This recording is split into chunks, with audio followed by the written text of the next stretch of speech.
Aloha, I'm Jennifer Lynn, and this is Wisdom Flow Yoga 7 Steps to Handstand, and we're on step 2, hip integration.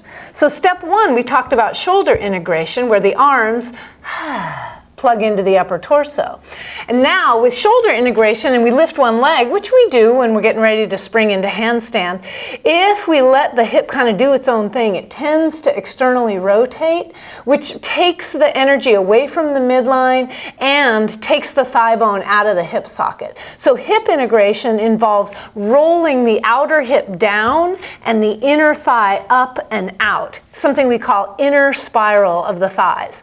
So we're going to take the sit bones wide, take the outer hip down, and then take a look. Hook the tailbone. Not hooking the tailbone, hook the tailbone. So with sit bones wide, with that inner spiral, as I hook the tailbone, I get this action of vacuuming the thigh bone into socket. That's integration. And in that way, the lifted leg actually picks the torso up with it when we spring into handstand.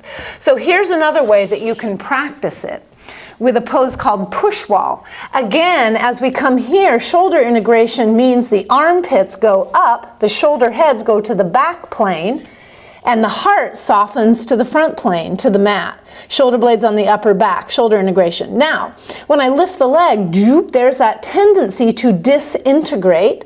So I'm going to take the outer hip down, widening the sit bones, so the toes point down to 6 o'clock, and then hook the tailbone so the belly tones and takes that thigh bone deep into hip socket. There's the integration. So that's your homework. So you'll lift the second leg and notice that you try to lift. We sometimes try to lift with the outer hip. Instead, lift with the inner thigh, keeping the toes pointing down to 6 o'clock. And then with the leg lifted and toes to 6 o'clock, hook the tailbone, feel the vacuuming action of the thigh bone into the hip socket. Then when we're ready to play with coming up, shoulder integration, we pass through hovering cap to keep the shoulder integration. Here we are at the hybrid of plank and down dog.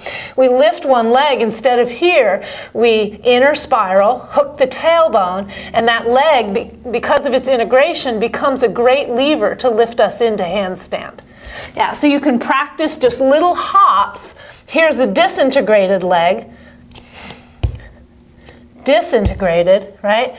Nice and strong, inner spiral, hook the tailbone, integrated, and it takes the torso up with it. Try it out. Step 2, hip integration, 7 steps to handstand.